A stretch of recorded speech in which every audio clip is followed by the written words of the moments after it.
Welcome back, everybody. This is Tucker. Let's talk weather. In this video, we're talking temps because it's about to get real hot again. And the tropics, well, they're finally showing some signs of life too. And don't call it a comeback, but severe weather is also a big part of our forecast. Welcome back, guys. Good to see you. I went to Penn State, by the way. I wanted to talk weather with you guys because the quiet period is really ending now. And I mean, we've had some hot temperatures in Phoenix. We got some wildfire smoke. Actually, in case you were curious about the smoke, you can see here over the next few days, it kind of clears out in the Northeast. But if you're in the plains, you still have some of that to deal with. Looking at the big picture, though, it's about to get darn hot. And we got severe storms and some activity in the tropics. So, yeah, let's jump into the forecast. Starting you off with a severe weather threat on Thursday, a level 3 risk, in fact. And who does not love that? Wait, actually, probably a lot of people. Regardless, this is going to be a threat to watch, and storms you're going to see initiate out here on the west side of the threat zone. And then eventually we're going to see a line of storms push east and south, and that's what's going to be driving this threat through the day. This will actually evolve again on Friday, a similar setup, less of a line of storms and more so some supercells are going to pop up out in this region. But it's one of those days where even though you have a level 1 risk out here, there is going to be just as much potential for storms. You're just going to have less storms popping up in this region than out here. So an important day to watch for really all of the north central US. It's important to mention though that even though we don't have severe weather probabilities from SPC, beyond Friday, actually, Saturday is a day where we are likely to have severe weather once again. Likely in that area outlined in yellow here by our AI model. And this is going to be mainly a damaging wind threat, but also tornadoes and hail will be possible. Sunday and Monday, we also do need to keep an eye on a severe threat. And this will be a slow-moving wave, but it's going to continue to impact the Midwest Sunday and Monday. Tuesday and Wednesday, in fact, I still expect we have a severe weather threat, and this is going to extend farther into the Northeast at this point. The thing is, on Tuesday and Wednesday, the potential will generally be lower. A lot of the energy feeding storms just isn't going to be there, but there is going to be some storm activity. I know, you want to see Futurecast? Well, here it is, and you're going to keep an eye on that north central region here on Thursday. Here are your storms popping up right out here. This is a lower resolution model, so it's not going to get the details for you, but you can basically tell. There's your line of storms it has forming and then dying out as it moves into Minnesota. On Friday, again, more pop-up storms, not so much that line of storms. You're seeing most of the activity up here where that level 3 region is, but we still have decently high potential out here to the south and west, even if there aren't as many storms. Moving this into Saturday, once again, you got your system out here, okay? That's in southern Canada. You got a front dropping down here, and that's kicking off storms that are going to slowly progress day by day through the Midwest, and you're going to see here Saturday they pop up again. And here we are moving into Sunday, another round, and moving into Monday, just moving a little bit farther and farther east. On Tuesday, you got it showing up more so in the Northeast and even parts of the East Coast. Now this is our region that we're looking at. Less organized, like I said, so lower potential, but nonetheless, severe weather threat will exist. And on Wednesday, too, that wave not quite out of here. This will be a day to watch, especially along the East Coast, especially in the Northeast here. Wouldn't be surprised if we have a level 1 risk, perhaps level 2. And then from that point, the wave moves offshore. Now let's get into the heat, which is going to be big time. But also, if you haven't subscribed, please do so. I'm a meteorologist. I'll answer your questions in the comments.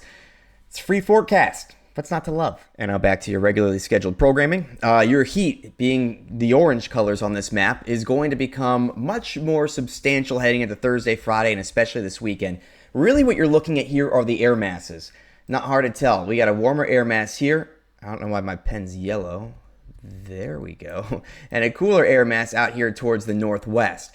Now, that cooler air mass is actually our next storm system bringing the severe weather. It's not that robust, but really what we're watching here is that system spinning around in Canada. It's pulling the colder air in from the north, but more importantly, it's really yanking the warm air out of the southwest and spreading it across the U.S. And that's going to be the bigger player in this week's forecast. You'll see that warm air. It initially impacts the central U.S., the northeast, heading through the weekend and into next week, but it's just going to build from there, and you're looking basically at the middle of August now.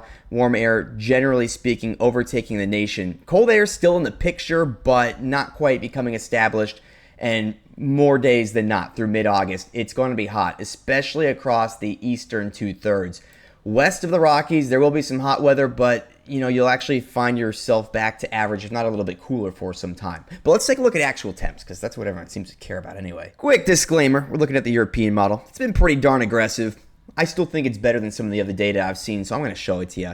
Just keep that in mind. Thursday high temperatures here could be in the hundreds into Kansas. Again, European model's been a little aggressive, so perhaps upper 90s instead, but that's still pretty darn hot into the central U.S. Not as hot as the 120-degree highs that are going to show up in Arizona, though. Just, guys, be safe out there. That's wild.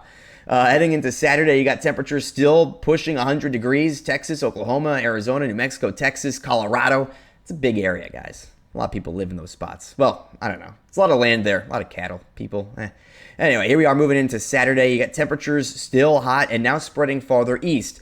Moving us into Sunday. This will be one of our real hot days nationwide. I mean, you got hundreds in the valley of California, 90s up to Washington, and really your only cool spot's going to be the north central U.S. after those storms come through, because you get 90s even moving into the northeast here too. So Sunday is going to be a hot day for the nation. So will Monday.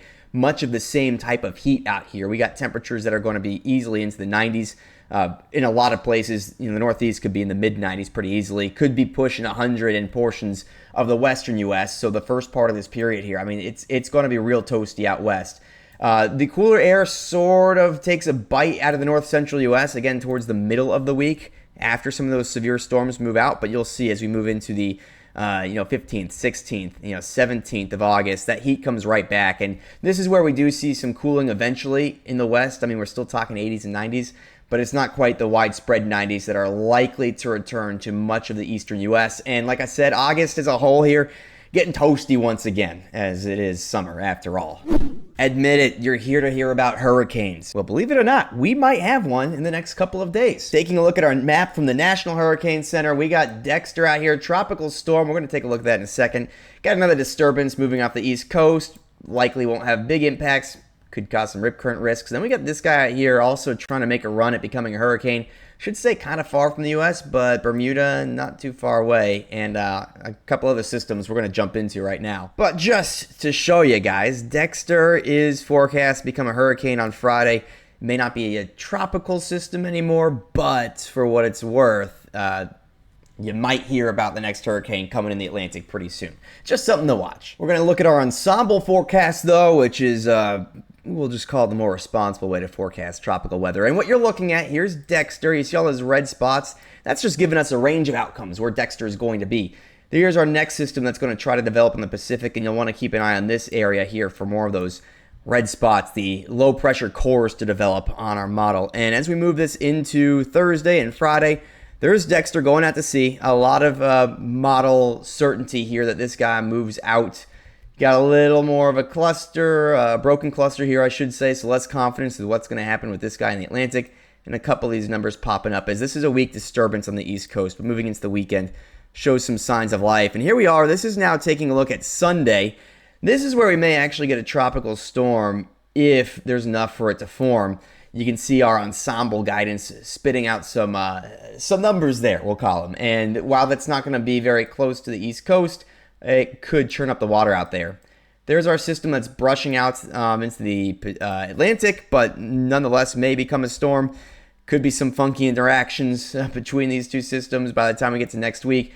And then we'll also be watching this next wave coming off the African continent there. And as we move this into next week, we're looking at Monday, Tuesday. That does potentially have some legs. Now, you may be noticing some of the stuff going on in the Gulf. I think that's kind of unlikely. I need to see more to buy into that. But this is going to be something to keep an eye on. There is not much certainty here, but nonetheless, there is certainly potential. And so as we head into, where are we at now? August the 18th, 19th, 20th, there may be something to keep an eye on. I don't right now have any reason to believe there's going to be a hurricane, but for certain there is going to be something to keep an eye on as we see this wave come off Africa and then potentially curve northwards towards the U.S. Like I said, guys, there's going to be a lot of clickbait about this system. We're way too early to say anything for sure, and I'm not that concerned about it now, but it is something that you'll want to at least keep an eye on. And you want to check back here because we'll be talking about any changes that come to this forecast. In other news, there is a big wildfire threat across the Great Basin this week too. Didn't want to not mention that. So keep an eye out. If you're in the Rocky Mountains or a little bit west, there is a big wildfire threat. And if you haven't watched my video on dry thunderstorms, that's a cool thing to learn a little more about. But anyway, we'll wrap it up here. Ask your questions in the comments. Let me know where you're watching from. I'm happy to interact with all you guys. I love doing that on here. And in the meantime, stay safe, and I'll see you right back here next time.